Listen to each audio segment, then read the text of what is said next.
Hello, I'm happy you're here to explore this edition of Web's Essential Guide to Law Firm Website, where we help you create the next generation website that keeps your clients central to everything you do.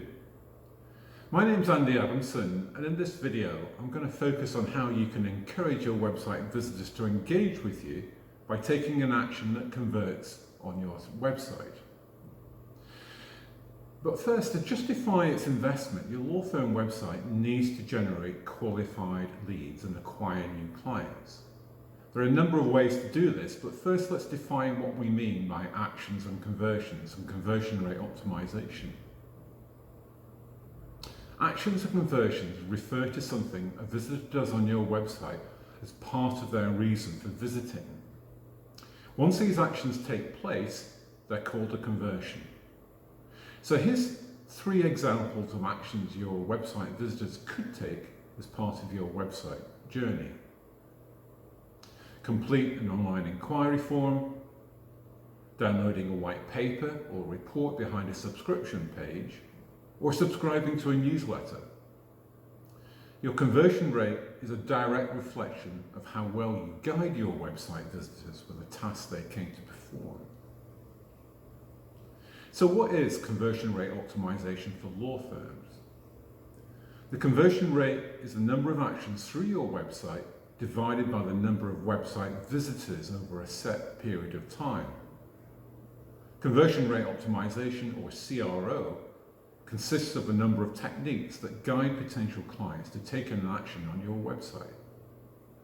You will find the most effective way to improve your conversion rate is to make small, incremental improvements and analyze what happens over a period of time. That way you can isolate each iteration to see how it improves your CRO. So law firms can get obsessed with the number of visitors to their website using techniques like search engine optimization. That in itself is fine, but you could be wasting your budget to being directed to poorly designed pages without much thought into who's visiting and appropriate calls to action. Law firms spend less than 1% of their marketing budget on conversion rate optimization, and the majority getting visitors to their website, with only 3% of visitors converting into customers at best. So where should you start with website conversions? Previously, we discussed knowing who your clients are and their intent. So when you know this, you can specifically target content and actions that appeal to them. Typically, this could be white paper downloads, and this format could be used to gather email addresses before a visitor downloads a document. This is sometimes referred to as gated content.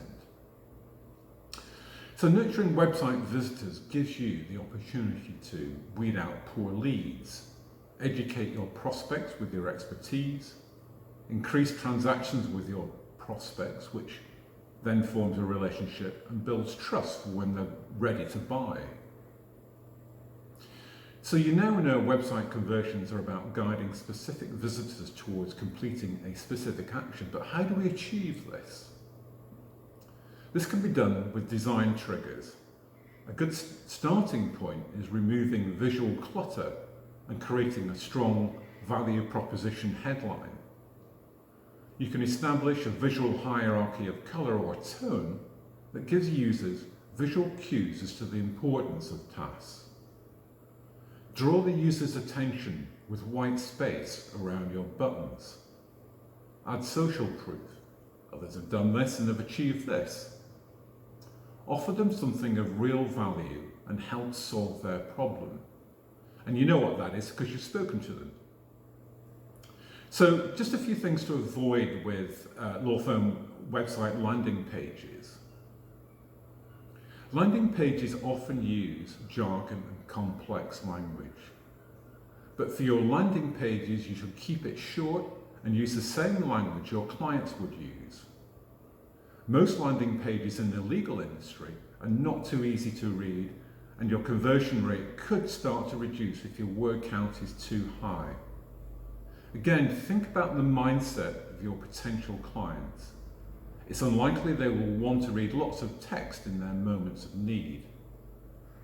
There is also evidence to suggest negative words and emotions could generate lower conversion rates on legal landing pages. So try to emphasize your professionalism and positive outcomes generated by your team's work. You may want to start making decisions about implementing change based on what you've uncovered about your clients. Remember, the smaller incremental change, the better. That way you can build and test one assumption at a time.